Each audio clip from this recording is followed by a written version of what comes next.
¿Qué tal? Buen día, ¿cómo están? Los saludo con gusto. Bueno, el día de hoy vamos a concluir su curso con el último tema de nuestra asignatura Introducción al Estudio del Derecho. Vamos a retomar lo que se quedó pendiente la semana anterior y bueno, ya lo habíamos abordado en el video explicativo de la semana anterior, que es el tema de la jurisprudencia técnica o lo que también se le conoce como técnica jurídica.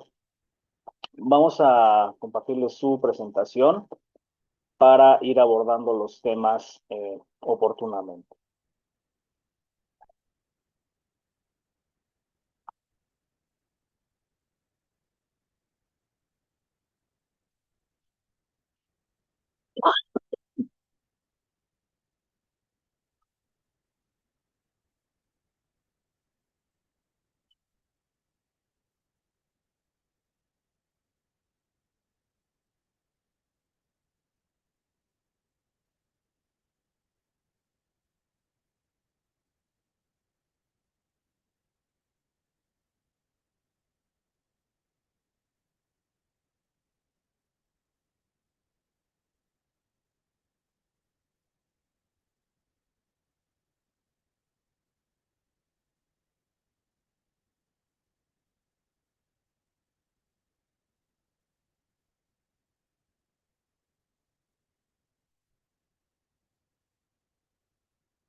Bien, bueno, como ya lo decía yo, vamos a abordar lo que es el último tema de nuestra asignatura.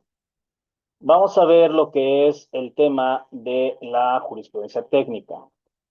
Como concepto básico, tenemos que la jurisprudencia técnica es esa exposición ordenada y sobre todo coherente sobre aquellos preceptos jurídicos que ya estuvieron vigentes en alguna época, en algún determinado tiempo o bien en algún determinado lugar. Por tanto, va a atender ese concepto al estudio de los problemas relativos tanto a la interpretación como a la aplicación del propio derecho. En esta parte podemos dilucidar de la definición que hay dos aspectos fundamentales a considerar con respecto de la jurisprudencia técnica. El primero de ellos es que necesita ser un enfoque teórico y por otro lado sistemático. Recordemos a lo largo de nuestro curso, nuestras sesiones del curso, que habíamos ya entablado esta relación jurídica, pero también de una manera ordenada y sistematizada, conforme a una clasificación de normas jurídicas. Y por el otro lado tenemos esa clasificación técnica y bien práctica.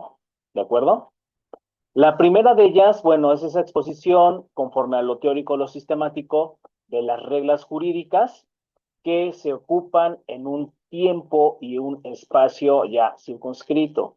Es decir, esas normas que están operando ya de manera consuetudinaria, ¿sí? Y en el segundo parte, en la segunda parte, que es este enfoque técnico-práctico, se va a dar a ese arte de hacer leyes, a ese arte de ejecutarlas y sobre todo cómo las vamos a interpretar de acuerdo a la costumbre, de acuerdo a esas fuentes del derecho, pero también cómo se van a aplicar y de acuerdo a cómo está integrado el sistema jurídico, ¿sí? Entonces, la jurisprudencia técnica, como tal, atiende a normas y doctrinas del orden del derecho positivo. No va a versar sobre acciones jurídicas fundamentales, sino más bien va a ser sobre la esencia del derecho. Ahora, tampoco va a estudiar a la estimativa axiológica, ¿sí? En esta parte se va a encargar la esencia de los valores de darnos esa certeza jurídica. En cuanto a la jurisprudencia técnica, va a indicar esa sistematización de reglas que constituyen los ordenamientos jurídicos de manera determinada en un lugar, en un espacio, en un tiempo e incluso hasta en un ámbito personal, pero también va a indicar la forma en que aquellos problemas que aquejan al caso concreto, al derecho propio, deben de ser resueltos de acuerdo a que a la interpretación tanto de los jueces como de los legisladores. En esta parte, la jurisprudencia técnica, al ser una característica de la doctrina que va a aglutinar las cuestiones positivas del derecho, nos va a permitir conocer más a fondo cómo se aplican las leyes y que de acuerdo a mis alcances, a mis conocimientos, cómo yo las debo de interpretar, ¿sí? Ahora bien, en esta parte, la jurisprudencia técnica no está encaminada a esa justificación de disposiciones para cada derecho positivo. O sea, no les va a examinar, pero sí va a proceder de una manera doctrinal, de una manera dogmática, en donde va a considerar esas cosas intangibles como autotárquicas, es decir, como esa parte de autonomía sobre las normas de relación que tengan un problema planteado. En esta parte, esas características van a revelar, de acuerdo con la filosofía jurídica, el orden positivo, y es decir, que el orden positivo, al ser un conjunto de reglas, de cuyos valores se recogen las pretensiones que justifican el sentido de aquellas aplicaciones del derecho. En esta parte, si nosotros atendemos al orden dogmático, la jurisprudencia técnica va a desarrollar esas cuestiones por las cuales se pueden asemejar a otras ramas. Es decir, en esta parte, por ejemplo, nosotros tenemos que en la geometría, el geómetra va a tener esas cuestiones de cómo va a desarrollar sus cuestiones matemáticas, de acuerdo a verdades, a cuestiones exactas, a las ciencias exactas. La teología, por otra parte, va a tender a dogmas revelados entre la existencia de un Dios y desde luego qué tanto se pueden discutir esas reglas de un Dios o, en su defecto, las reglas de Dios no son discutibles, son meramente indiscutibles. ¿Sí? A diferencia de la jurisprudencia técnica, el jurista tiene que proceder de manera estricta, de acuerdo a las leyes y a las instituciones que dan origen a esas leyes. ¿Para qué? Para hacer una clasificación y una sistematización de esas normas jurídicas. Pero también no debe emitir juicios de valor, sobre todo esos juicios a priori. ¿Por qué? Porque la ley es muy clara, es muy tangible. La jurisprudencia técnica no debe poner en duda la obligatoriedad de la ley. Al contrario, la debe reafirmar. ¿Sí? La postura del filósofo en derecho tiene que atender al orden jurídico. En esta parte, recordemos que los códigos, las constituciones, los reglamentos, los ordenamientos pueden ser de carácter absoluto, pero se van a establecer con esos criterios ultrapositivos de los valores para llegar al fin común. Entonces, a diferencia de lo que nosotros llamamos la teoría general del derecho, se trata de descubrir qué sistemas jurídicos son afines, son comunes. ¿Para qué? Para que de manera inductiva, a través de los conceptos jurídicos fundamentales, la jurisprudencia técnica tenga esa parte de doctrina especial en cada uno de los ordenamientos. En esta parte, recordemos que la constitución política está clasificada en dos ámbitos, la parte dogmática y la parte orgánica. La jurisprudencia técnica me va a permitir dar ese orden sistemático de mis leyes, ¿sí? De mi primera ley, que es la Constitución. Y en ese sentido, al conocer el sistema positivo del derecho, voy a tener aquellas nociones concretándome a las ya conocidas. En este ejemplo, ¿qué se desprende de la Constitución política? Pues el Código Civil, el Código Penal, el derecho administrativo, la Ley Federal del Trabajo y todos los ordenamientos que nosotros atendemos en el ámbito sociopolítico y sociojurídico. De acuerdo a ese contenido que estas leyes tengan o esas costumbres que ya forman parte del sistema jurídico, es que la jurisprudencia técnica como doctrina especial va a entender o va a ayudar a entender tanto al legislador, al jurista, al juzgador, cómo aplicar y cómo interpretar esas nociones del derecho. En esta parte, aquellos estudiosos de la jurisprudencia técnica van a ser desde los momentos del derecho positivo en la historia. Y desde un punto de vista estrictamente lógico, solamente se va a aceptar una teoría fundamental de la teoría general del derecho. Recordemos que la teoría general del derecho tiene diversas acepciones, tiene diversos pensadores, tiene diversos representantes en este sentido, ¿no? Por ahí está la teoría de Kant, está la teoría de... En fin, varias teorías. Y en esta parte Nosotros como ente histórico recordemos que la historia propia, no nada más en los movimientos sociales, sino también en el aspecto jurídico, ha permitido que el derecho evolucione, tenga procesos evolutivos. ¿Sí? Por tanto, esa jurisprudencia técnica va a ser esa disciplina que no nada más va a sistematizar las reglas, sino también nos va a dar esa interpretación y aplicación de las instituciones que se rigen en este sistema jurídico. ¿A través de qué? Del estudio de esos preceptos ya que formaron parte del pasado o que forman parte del pasado, que nos permiten tener un nuevo sistema, un nuevo ordenamiento. ¿Para qué? Para, por lo tanto, entender por qué nuestro derecho es aplicado en esta época, en el derecho vigente. ¿Sí? Esas instituciones o preceptos, para nosotros los juristas, significa que no lo podemos ni crear ni modificar, porque para ello están quienes, las instituciones de los tres poderes de la Unión. Recordemos, proceso legislativo. ¿Quiénes son los encargados de hacer, emitir, promulgar, promover proyectos de ley y en su defecto modificarlos? El Congreso de la Unión y el Poder Ejecutivo Federal. Nosotros solamente vamos a discutir algunas cuestiones institucionales de la jurisprudencia técnica. Uh-huh. Y por lo tanto, recordemos que los teólogos, pues de acuerdo a sus dogmas, revelarán si hay un Dios que existe o no existe. O el geometra dentro de la geometría, que de acuerdo a los axiomas que él tenga, va a deducir dónde se fundamentan sus desarrollos matemáticos.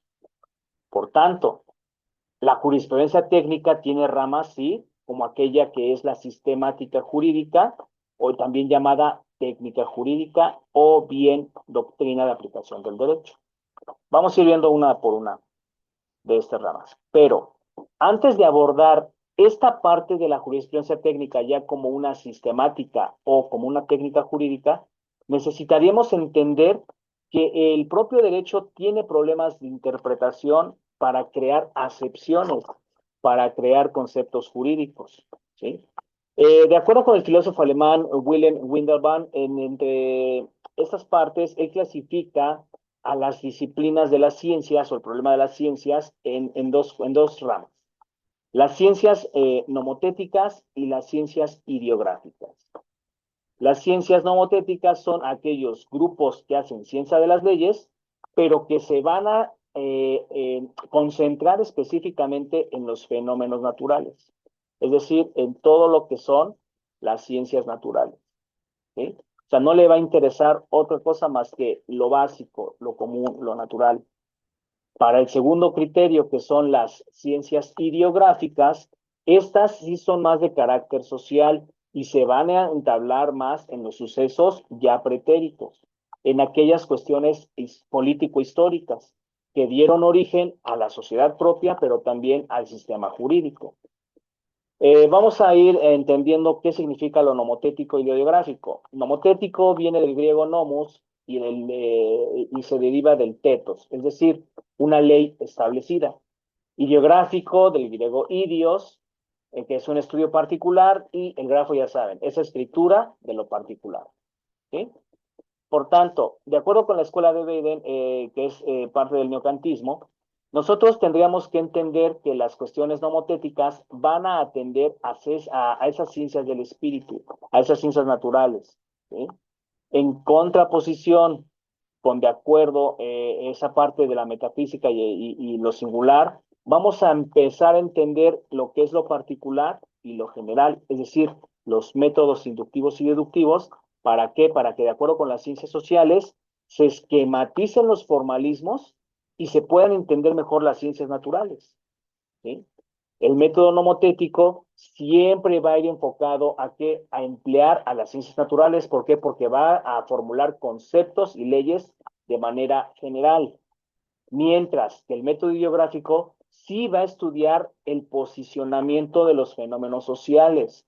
¿Para qué? Para llegar del método deductivo, lo general, hacia lo particular o singular de la norma jurídica. De acuerdo con las normas con las ciencias nomotéticas, nosotros podemos entender que no es deseo en sí del jurista abocarse a lo que quiere descubrir o lo que tenga en común con otros.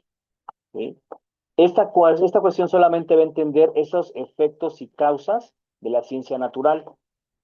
Aquí en el esquema estamos hablando, por ejemplo, si yo, por ejemplo, en esta parte tengo cultivadores de la tierra, pues voy a empezar a entender esos factores de las ciencias de la naturaleza, cómo trabaja la tierra, cómo trabajan los agroquímicos, los fertilizantes. Pues para eso me voy a apoyar de la física, la química, la biología, entre otras ramas, pero que van a atender a fenómenos particulares sobre leyes, ¿sí?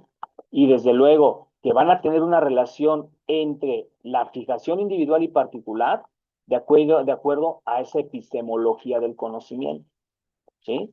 Y para cuestiones generales, ellos van a aplicar sus propias leyes, pero en el sentido de la naturaleza.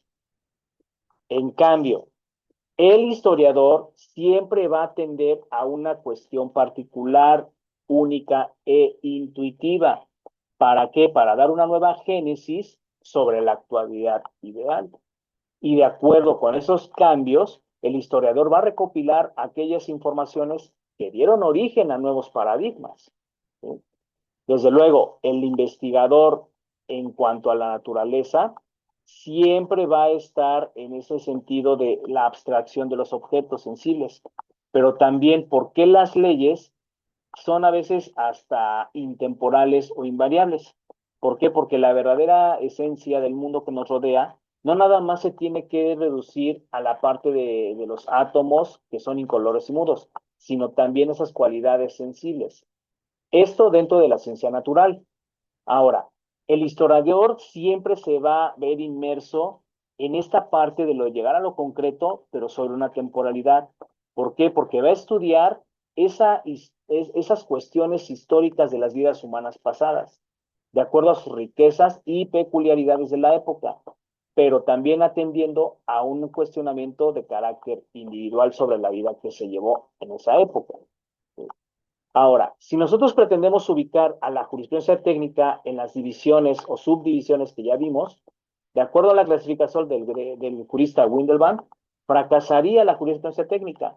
¿Por qué? Porque de acuerdo al punto de vista de Windelband, que él siempre va a atender a lo que es la ley desde el aspecto de las ciencias naturales, no va a poder concatenar esa abstracción de conocimientos como por ejemplo el historiador, para entender por qué es importante conocer la historia social y sobre todo que el historiador se debe apegar a los sucesos, ¿sí? Debe de entender esta cuestión de que la vida cotidiana necesita de esas naturalezas mismas, sí, pero también necesita del proceso evolutivo en el carácter social. Ahora bien, en esta parte, eh, la tesis de Hans Kelsen nos habla sobre que las disciplinas científicas deben, para efectos jurídicos, dividirse en las normas explicativas y en las cuestiones normativas, ¿sí? Por un lado, de acuerdo con las normas explicativas, van a atender a las cuestiones nomotéticas, pero no desde el punto de vista de Windelband, sino más bien desde el punto de vista ya doctrinario. Ahora, en esta parte, las segundas, que son las normativas, van a ser el objeto de estudio real de la jurisprudencia técnica. ¿Por qué? Porque es importante no nada más conocer las normas, sino también cómo se dan origen esas reglas de conducta que van a postular deberes específicamente. Por eso la jurisprudencia técnica siempre o casi siempre va a tender al derecho positivo, ¿sí? De acuerdo con esa relación de Windelband y Kant, se habla de tres categorías en cuanto al análisis de teorías. Por un lado, que la norma nomotética, perdón, que la ciencia nomotética va a dar origen a lo explicativo desde un contexto natural, pero que la ciencia ideográfica o histórica, al relacionarse, van a tener que tomar como referencia esas cuestiones nomotéticas o explicativas para llegar al punto 3, elaborar ese contexto normativo de la ley. En esta parte, quizá la clasificación esté completa, pero no aparecen las matemáticas. ¿Por qué? Porque las matemáticas ni estudian hechos, ni causas, ni normas. Las matemáticas van a estudiar axiomas integrados por sus propias proposiciones. Es decir, ¿por qué te dice que 2 más 2 es 4? Tú deberás desarrollar el elemento lógico matemático para determinar por qué 2 más 2 es 4 y llegarás a un resultado exacto a través de esas proposiciones. Pero en el caso de nosotros, en cuanto a las ciencias explicativas o históricas, necesitaremos esos hechos, esas causas que dieron origen a las normas. Por tanto, se van a clasificar 4 tipos de disciplinas. Las ciencias de las leyes. Recordarán que yo al principio de nuestro curso les dije, ¿por qué hacer ciencia del derecho? ¿Sí? ¿Por qué entender que el derecho necesita agotar de los pasos del método científico? Necesitará apoyarse, sí, de axiomas, necesitará apoyarse de proposiciones, necesitará apoyarse de las ciencias naturales, pero más específicamente el derecho tendrá que apoyarse de las cuestiones normativas y sobre todo de esos elementos de la ciencia social. Por eso el derecho está clasificado dentro de las ciencias sociales. ¿De acuerdo? Por tanto, para Félix Olmo, en su libro de la teoría jurídica fundamental, él explica a las ciencias normativas y las divide en 2 grupos. Por un lado, las ciencias nomográficas, que es ese arte de redactar leyes a través de una exposición sistemática y de determinadas reglas normativas. Si yo estoy hablando de una exposición sistemática, yo pudiera atender incluso hasta la pirámide de Hans Kelsen. Las segundas, esas cuestiones de nombre nomotéticas, pero desde el punto de vista, no desde el punto de vista de Windelband, repito, sino de la creación de esos preceptos de la misma índole de exposición sistemática. Por ejemplo, nosotros podemos entender que el segundo grupo integra la jurisprudencia técnica como parte del primero, pero no pudiera existir la jurisprudencia técnica si no es este elemento de proceso de creación del arte de la ley. ¿Sí? Ahora, para poder entablar esta cuestión de la jurisprudencia técnica, necesitamos entender cómo opera la sistemática jurídica, que de acuerdo con su concepto básico, se va a desprender en su espacio teórico de la disciplina nomográfica, pero va a estribar en exponer de una manera ordenada y coherente esas disposiciones tanto consuetudinarias como jurisprudenciales y, desde luego, las legales, jóvenes. ¿Sí? O sea, nosotros tenemos que entender que la jurisprudencia técnica necesita de esa cuestión de la costumbre, de la fuente formal del derecho, de la fuente histórica. ¿Por qué? Para poder dilucidar esas cuestiones de procesos de interpretación de la norma jurídica, de la propia norma jurídica. ¿Sí me explicó? ¿Por qué? Porque en esa cuestión nosotros debemos entender que de acuerdo a la sistemática jurídica, el aspecto teórico es muy importante porque nosotros vamos a ver que no nada más el derecho es ese conjunto de normas jurídicas, sino cómo se está aplicando de manera sistemática, de manera gramatical y sobre todo que va a estribar desde el punto de la creación de la ley. ¿Sí? O sea, es importante para el jurista apoyarse de esos procesos de creación de ley. ¿Sí? Entonces, en esa cuestión, si yo entablo esa sistemática jurídica, deberé entender por qué, por qué yo necesito integrarlas a un sistema jurídico. ¿Sí?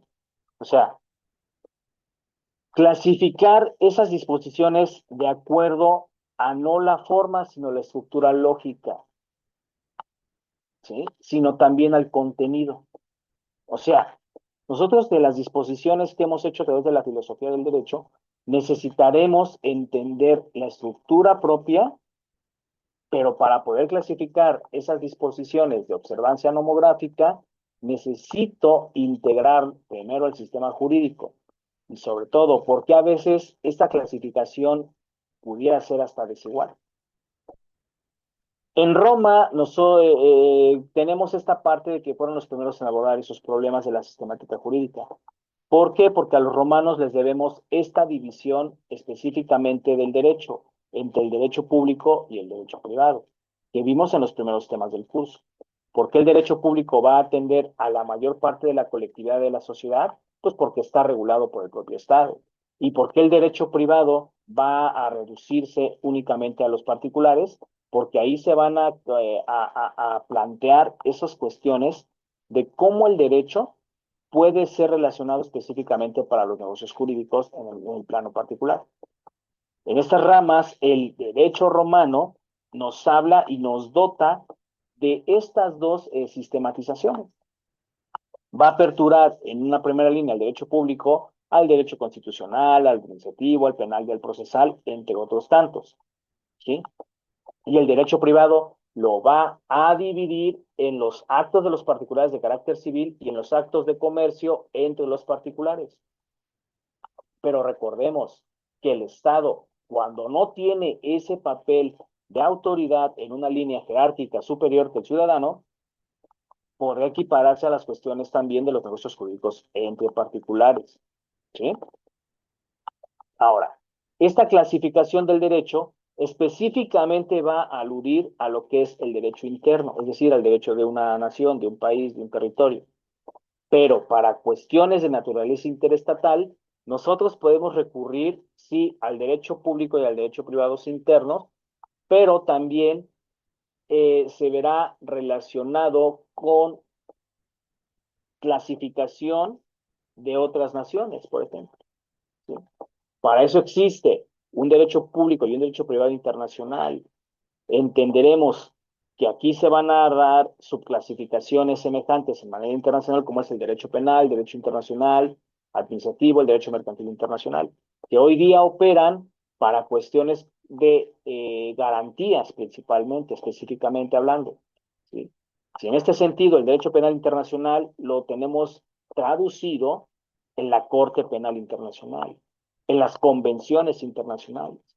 Derecho administrativo y derecho mercantil para cuestiones de estados, pero también de mercaderías. Entonces, sistematizar no nada más es agrupar esas reglas del derecho en disciplinas especiales. Se debe continuar estudiando el ámbito de aplicación de cada una de ellas. ¿Para qué? Para que de acuerdo a las cuestiones materiales, estas puedan ser divididas en varias partes. ¿Sí? Y de acuerdo a esa agrupación y a esa subclasificación y posteriormente subdivisión de la sistematización, den origen a lo que llamamos las instituciones o figuras jurídicas que se desprenden de dónde, de esa clasificación del derecho público y privado. Como concepto, la institución es ese núcleo de preceptos que van a reglamentar esas relaciones de igual naturaleza. Por ejemplo, aquí yo les pongo 5 criterios o cinco supuestos. Como parte de la hipoteca, es una institución del derecho que el derecho civil y mercantil. ¿Sí? ¿Por qué? Porque al celebrar actos o negocios jurídicos, estaremos hablando a lo mejor de una hipoteca cuando yo adquiero un bien inmueble. ¿Sí? Se va a desprender tanto de un contrato civil como de un acto de comercio. Por otro lado, el matrimonio es, desde el punto de vista social, familiar y desde luego jurídico, la mayor parte de relevancia en la fundación de la familia. Esa institución que da origen a las figuras de tutores, a las figuras de los hijos y a la figura institucional de la familia. Y de ahí se desprende la filiación, que ya sea que pueda ser de manera natural o en su defecto de manera como acto jurídico, por ejemplo, la adopción. Los contratos de seguros, de acuerdo al Código de Comercio y a la Ley General de Seguros y Fianzas, también es una institución que se desprende del derecho mercantil. Y cuando más, las sociedades mercantiles, que son esas agrupaciones por las cuales van a tener un fin común, un lucro. Entonces, se dan cuenta, existen diversas instituciones dentro del derecho, como parte de que se desprenden de esa sistemática jurídica. Por ejemplo, si yo ubico aquí esa cuestión de seguros y fianzas, de hipoteca, pues se va a desprender de esta rama del derecho mercantil. Si yo clasifico o subclasifico a la familia, la filiación, el matrimonio, el divorcio, pues aquí está como institución el derecho civil. Si yo ubico probablemente esas cuestiones perdón, eh, del derecho constitucional. ¿Cuál será la institución del derecho constitucional? Bueno, pues dar origen a las garantías individuales, ¿sí? Entonces, en esta parte hay que entender que las instituciones son primarias, secundarias y principales. Las secundarias se verán a encargar sobre las segundas, es decir, va a haber un engranaje y una dependencia circular para llegar a un género en común. Entonces, un ejemplo de ellos pudiera ser un contrato de aprendizaje, que en relación con el derecho del trabajo será una subclasificación del negocio jurídico. Si yo lo clasifico en Ley Federal del Trabajo, relaciones obrero-patronales, ahí está mi primera, mi segunda línea, ¿cuál será? El contrato de trabajo. Pero la principal se derivará de esa cuestión de la Ley Federal del Trabajo, ¿sí? Ahora, en esta parte vamos a llegar a lo que es la técnica jurídica. Recordemos que la jurisprudencia técnica, como concepto general, vimos que es esa cuestión de entender como esa exposición ordenada y coherente de preceptos jurídicos, ¿sí? Que me va a permitir estudiar y hasta cierto punto resolver esos problemas de interpretación y aplicación de la ley. Ahora, la técnica jurídica viene a complementar a la jurisprudencia técnica como esa arte de interpretar y aplicar los preceptos del derecho vigente. ¿Cómo los puedo interpretar? Pues de acuerdo al alcance que yo pueda conocer de la ley. A lo mejor yo como licenciado en Derecho o abogado en formación podré tener mejores elementos para poder entender ese ámbito de interpretación y sobre todo de aplicación de la ley. Pero no es regla que seamos licenciados en Derecho para entender cómo opera el sistema jurídico en México, por así decirlo. La técnica jurídica tiene el objeto de perfeccionar esas cuestiones jurídicas de acuerdo a los procedimientos por los cuales se va a llegar a que la ley tenga un fin común. ¿Me explico? Ahora, en esta parte pueden surgir problemas en cuanto al objeto de la técnica jurídica, sí. El primero de ellos va a ser la interpretación. ¿Por qué? Porque todo precepto jurídico tiene un sentido y que para que quede claro necesitará de la expresión, ya sea verbal o escrita, sobre aquellos vocablos que tengan acepciones múltiples, sobre esa construcción cuando es defectuosa y la haga difícil. ¿Para quién? Para que el ciudadano comprenda esa cuestión de interpretación. ¿Me explico? Entonces, en esta hipótesis, nosotros como intérpretes del derecho nos vemos obligados a desentrañar cada una de esas proposiciones de interpretación jurídica, ¿sí? Yo puedo interpretar dentro de mi sistema jurídico por qué la materia penal tutela el catálogo de delitos. Porque a veces para la interpretación del derecho las cuestiones del orden familiar y sobre todo cuando hay acreedores alimentarios con respecto de un deudor alimentario, ¿por qué esta cuestión del orden civil se pudiera aplicar, de acuerdo a la interpretación de los propios códigos, a una materia penal? En esta parte es una labor previa de trabajo que nosotros conozcamos las reglas del derecho que se van a aplicar.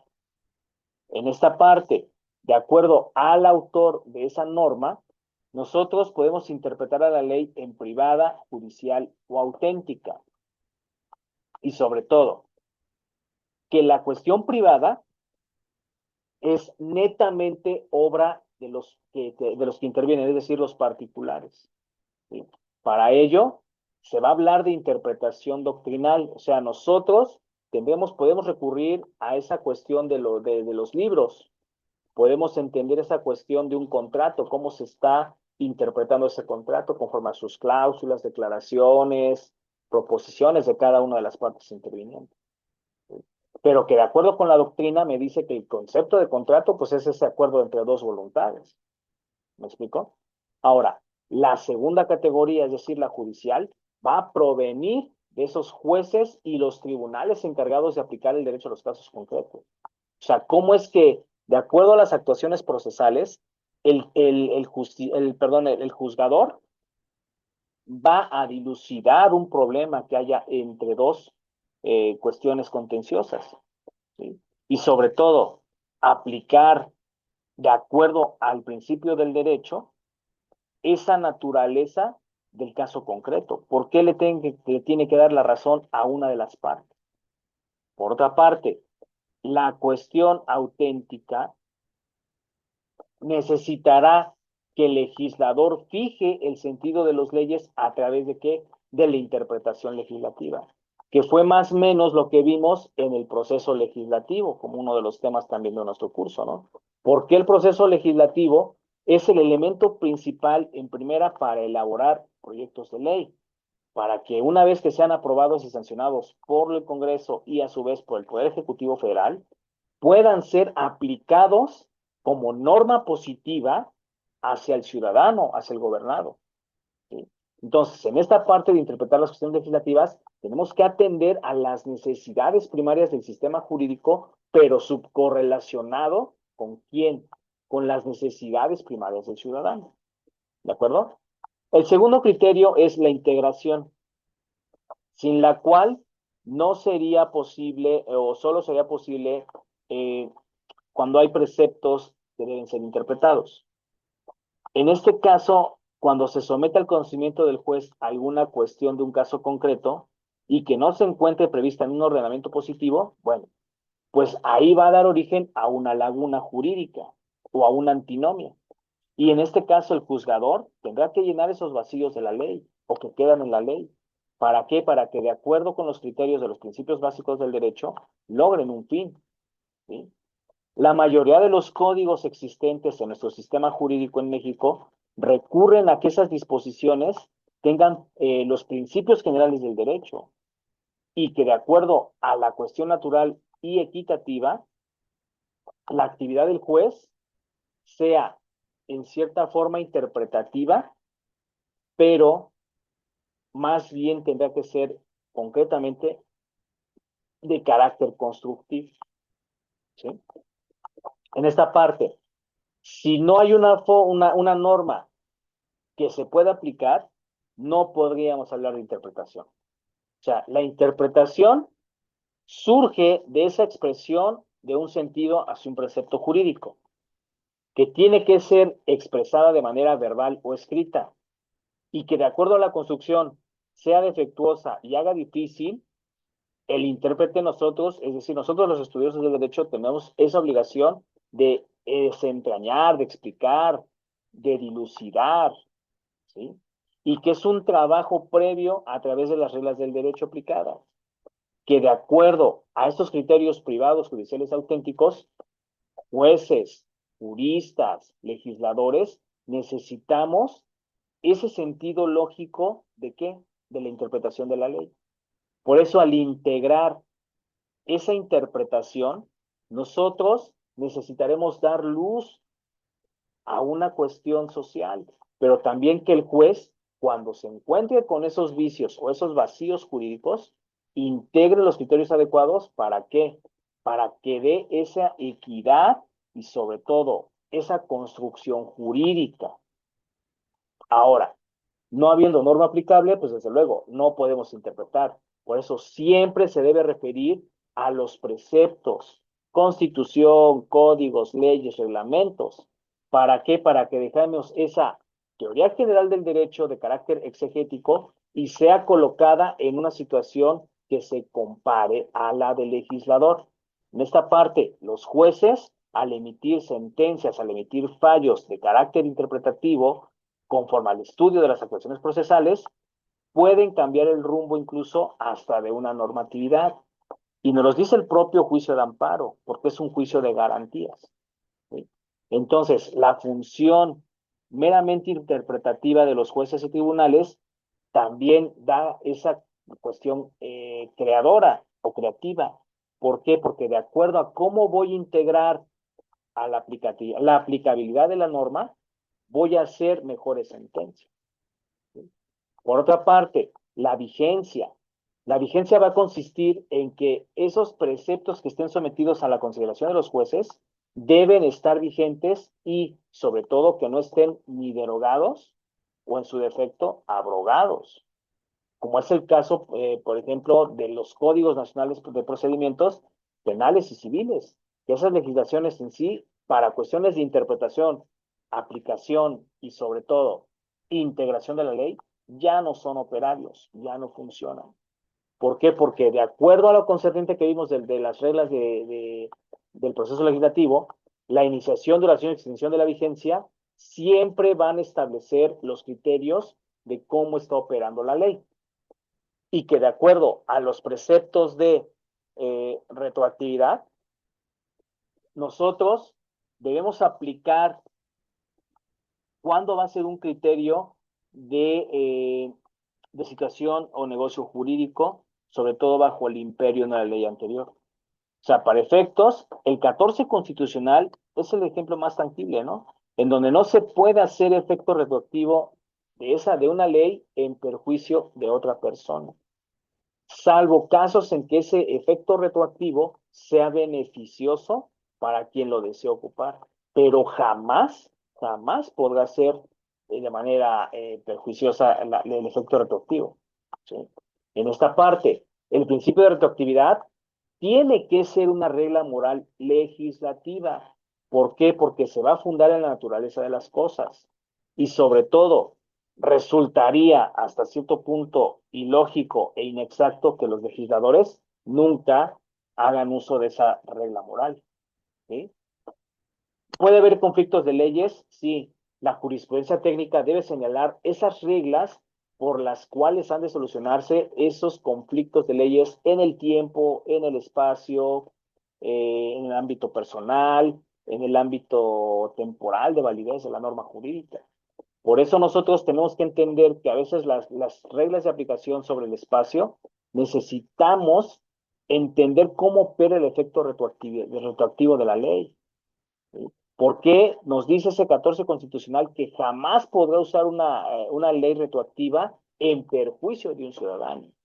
Ahora, con referencia a entablar estas cuestiones del derecho común, participa también el derecho internacional privado como parte de la aplicación de las leyes en el espacio, porque a veces los sistemas jurídicos pueden chocar entre sí y eso puede crear una antinomia jurídica, es decir, un sesgo, un problema, una problemática. Por eso México, al estar adherido a las convenciones interamericanas de derechos humanos o en derechos humanos, necesitará del apoyo del derecho internacional privado. ¿Por qué? Porque esa dificultad puede presentarse sobre todo en materias de carácter del derecho público, como son las cuestiones constitucionales o las cuestiones penales. ¿Y jóvenes? Bien, en este sentido, vamos a abordar un poquito más sobre la jurisprudencia técnica. Traté de sintetizarles esta parte y explicárselas de una manera un poquito menos tecnificada. ¿Por qué? Porque la semana anterior que abordamos este tema, eh, a lo mejor ustedes pudieron haberse quedado con algunas cuestiones de qué exactamente, en dónde opera la jurisprudencia técnica, a eso me refiero, ¿sí? O en qué casos concretos pudiera operar. Recordarán que esta presentación la vimos la semana anterior en el video explicativo y entendíamos por qué la jurisprudencia técnica, al ser una exposición ordenada y coherente de preceptos jurídicos que se van a hallar en una época, tienen como denominación a la sistemática jurídica y que de acuerdo a esas ramas también la técnica jurídica va a dar esos orígenes de la aplicación del derecho. Recordemos que la sistemática jurídica es una disciplina nomográfica, es decir, que se va a apoyar en las ciencias sociales, pero también su objeto va a estribar en exponer de manera incoherente las disposiciones de la costumbre, de la jurisprudencia y de la propia ley que integran el sistema jurídico, ¿sí? Que de acuerdo a sus preceptos van a sistematizarlos a nuestro derecho en derecho público y derecho privado. Que estas ramas del derecho público y derecho privado también se van a subdividir en materia constitucional, administrativa y procesal para efectos del derecho público y que exclusivamente el derecho interno atenderá a esas cuestiones del carácter particular o bien de naturaleza interestatal, es decir, entre estados, que de acuerdo a las cuestiones público y privado, surgirán coyunturas, sí, desde luego, pero que en este sentido la sistematización no termina nada más en esas disciplinas especiales, también va a haber subgrupos, subsistemas, ¿sí? Que para estas cuestiones de la institución del núcleo se reglamentan en secundarias y principales, ¿sí? Que de acuerdo a la técnica jurídica van a dar origen a ese conjunto de métodos científicos. Por eso repito una vez más, el derecho no nada más se trata de ese conjunto de normas jurídicas, o el derecho no nada más se reduce a estudiar delitos, o el derecho no nada más se reduce a tribunales, a litigios, a cuestiones netamente coyunturales. El derecho tiene mucha parte de ciencia, jóvenes. Y en ese sentido, necesitamos hacer arte de interpretar y aplicar los preceptos del derecho vigente. ¿Me explico? Que de acuerdo a esos preceptos del derecho vigente, las normas son interpretativas, tienen que integrar a la ley y sobre todo pueden, más bien, deben dar eh, solución a los conflictos de normas en tiempo y en espacio, ¿sí? Que de acuerdo a esa interpretación de normas jurídicas, nosotros podemos converger entre la cuestión general y abstracto. ¿Por qué? Porque la ley es ya natural de por sí. O sea, ese conjunto es general. ¿Por qué? Porque va dirigida a los sujetos de derecho. Es abstracta porque su propia norma contiene esos estatutos positivistas, ¿sí?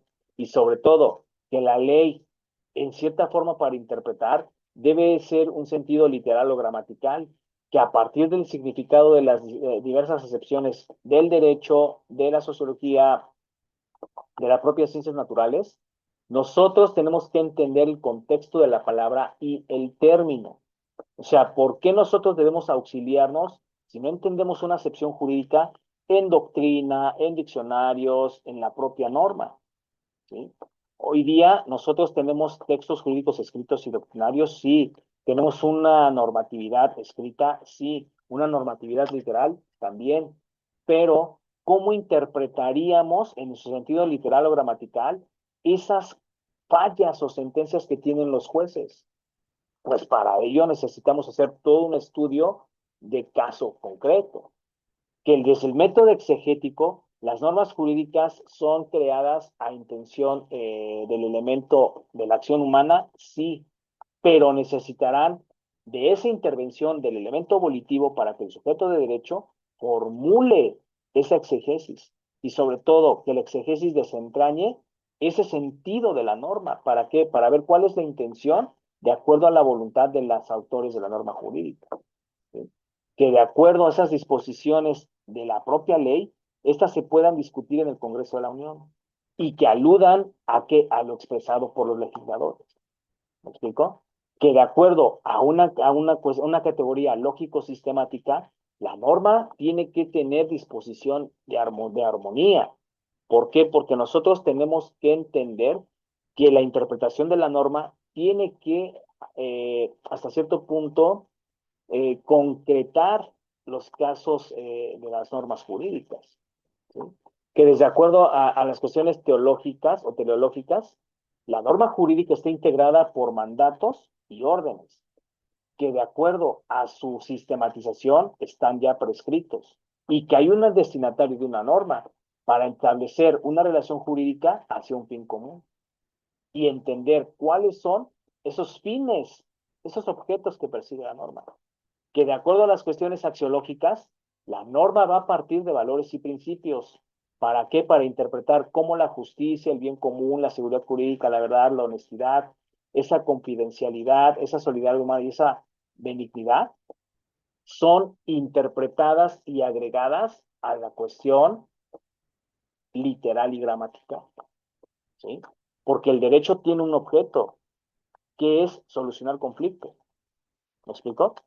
Que de acuerdo a esas cuestiones de la ciencia ideológica, hay un contexto histórico evolutivo.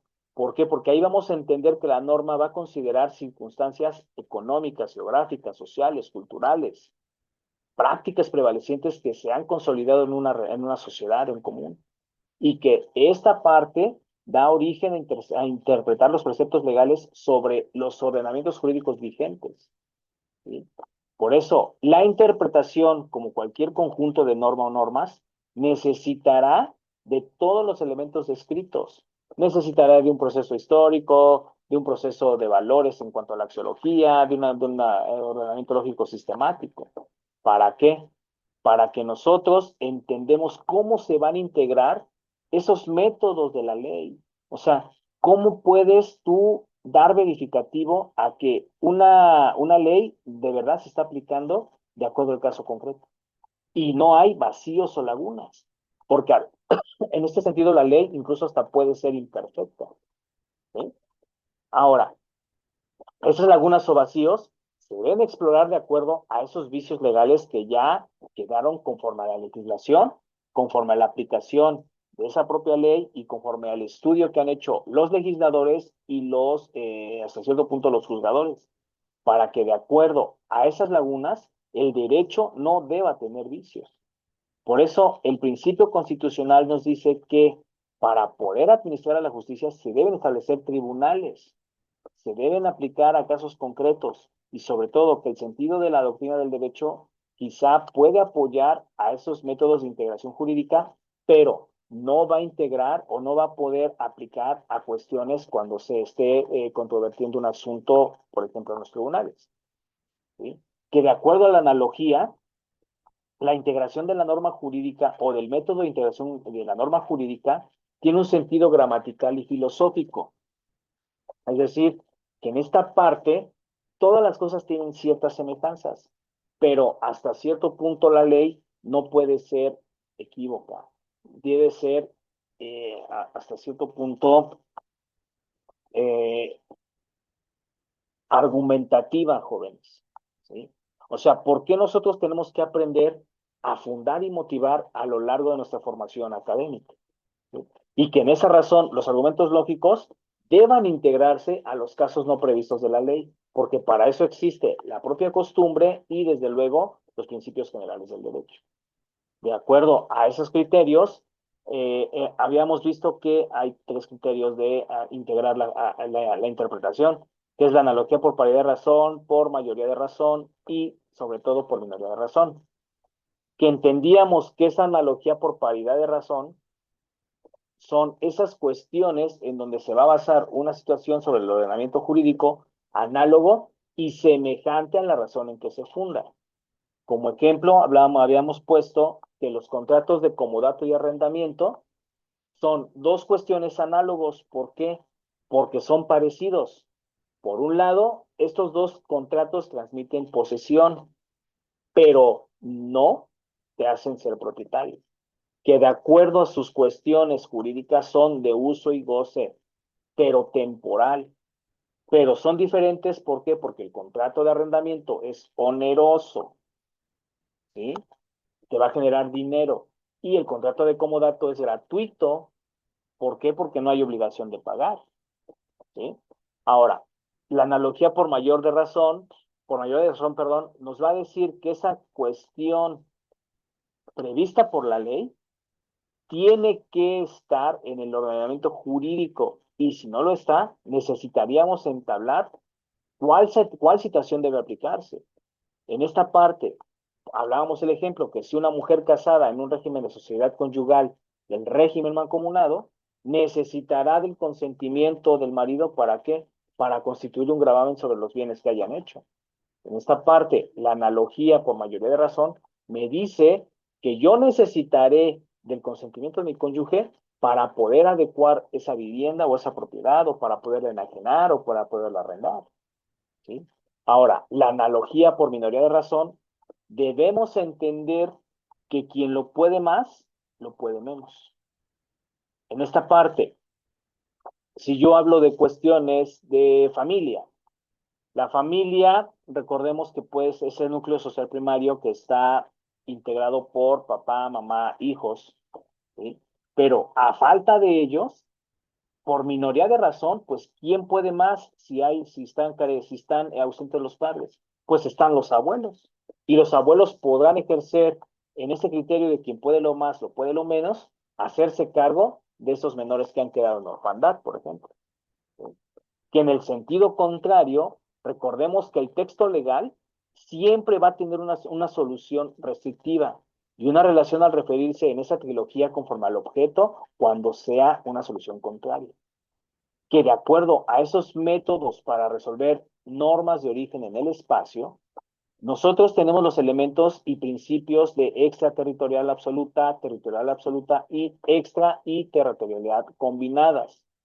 Porque los estatutos personales, que son esos elementos que contiene la persona física, como son el nombre, el domicilio, la nacionalidad, el estado civil y el patrimonio, ¿se pueden aplicar al principio de territorialidad absoluta? Sí, pero en este sentido la ley es aplicable en el domicilio de la persona, independientemente de donde ella se encuentre.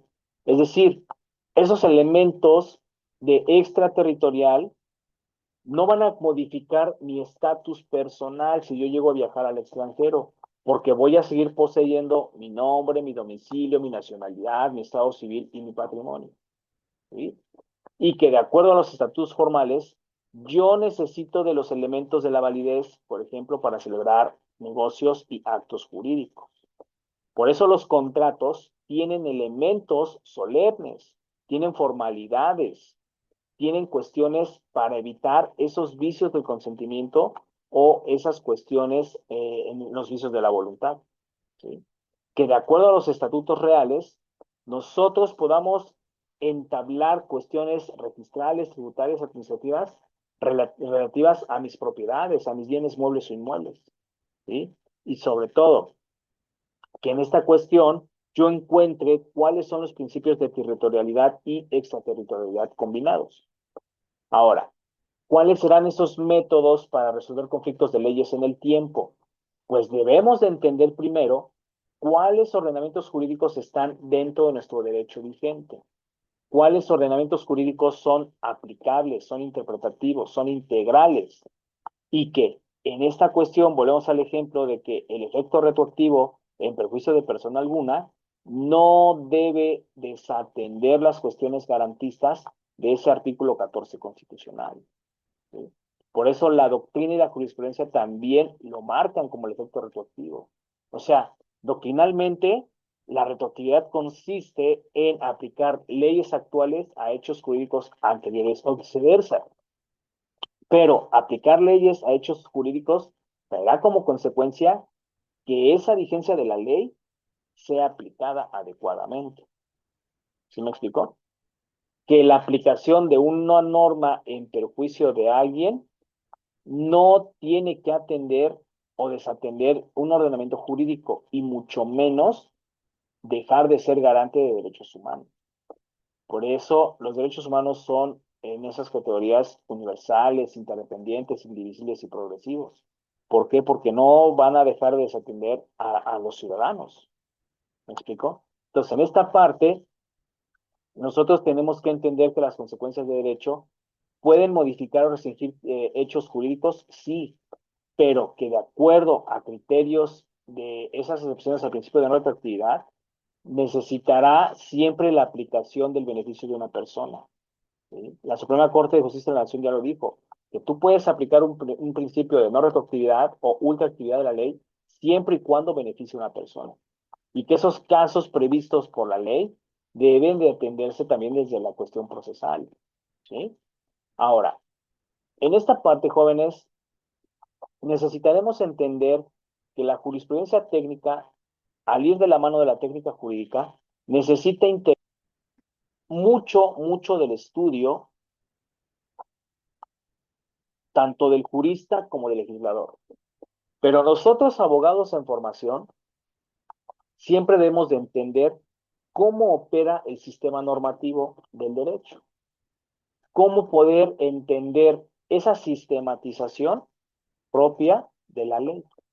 O sea, yo no puedo mezclar las cuestiones a veces del Estado con mis asuntos personales, aunque el Estado mismo sea ese organismo regulador. ¿Sí me explico? Entonces, en esta cuestión, la técnica jurídica me va a permitir entender desde las ciencias naturales todos esos conocimientos abstractos del por qué algunas cosas ya tienen esa naturaleza. ¿Sí? Pero de la mano con lo ideológico necesitaré recurrir a los hechos históricos, a los fenómenos evolutivos. Y el propio derecho no es excepción. El derecho tiene ciertas cuestiones nomotéticas y sobre todo ideológicas.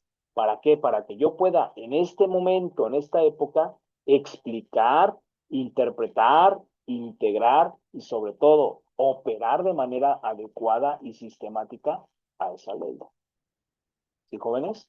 Entonces, en esa cuestión, ustedes al entender el sistema normativo, van a poder desentrañar mejor cada una de las disciplinas que van a agotar a lo largo de estos 3 años de licenciatura, de 9 cuatrimestres.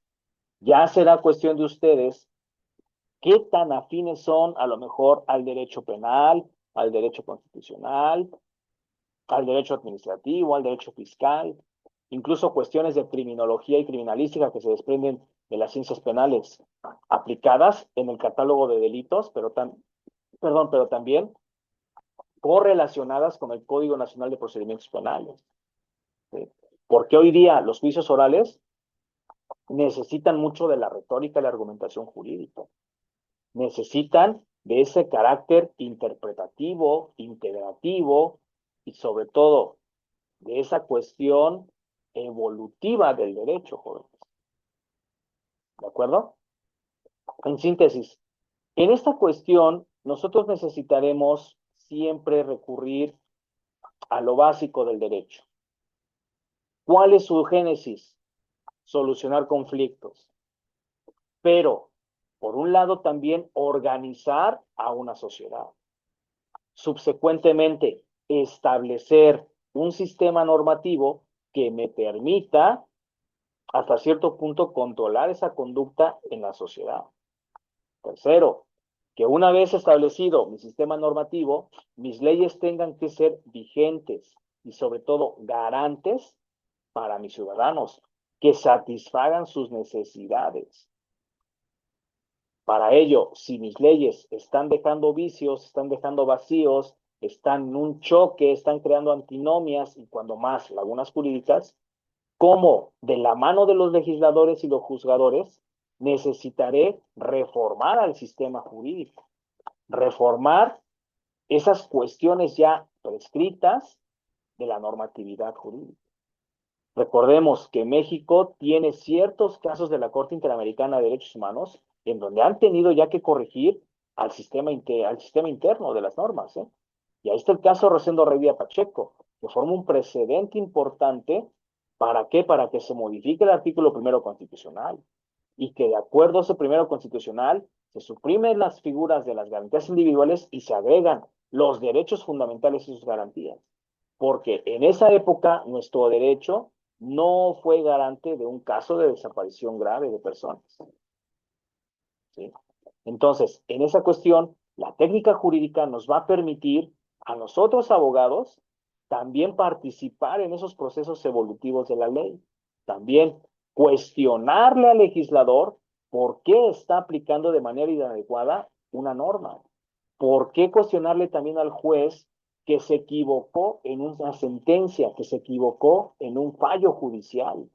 Y para ello recurrimos al juicio de amparo, a los recursos, a la apelación. O sea, no podemos quedarnos nada más con lo que la propia norma nos establece, lo que el legislador aplica y sobre todo lo que los jueces interpretan. Jóvenes, es obligación de ustedes como abogados en formación conocer más allá de lo que sus docentes aplicamos. Es importantísimo que ustedes entiendan cómo operan las leyes, los códigos, los estatutos. Es importante que ustedes empiecen a hacer ciencia del derecho. No nada más reducirse a que el derecho es litigar, a que el derecho es estar en tribunales. No, jóvenes. Nosotros desde un plano doctrinal, dogmático, hasta cierto punto legislativo, podemos y debemos hacer ciencia del derecho. ¿Para qué? Para que nuestras leyes sean más operarias, para que nuestras leyes sean más garantistas. ¿De acuerdo? Con esto cerramos el curso de Introducción al Estudio del Derecho. No me queda más que agradecerles su atención y, bueno, desearles el mejor de los éxitos en este camino que han emprendido y, sobre todo, la reflexión que aquí les dejo. Siempre que se emprende un camino, hay que avanzar de a poco, hay que avanzar paso a paso y, sobre todo, consolidar en donde estamos posicionados. Yo les agradezco infinitamente sus atenciones y, bueno, quedo a su más entera disposición. Por mi persona, el día de hoy es todo. Muchas gracias.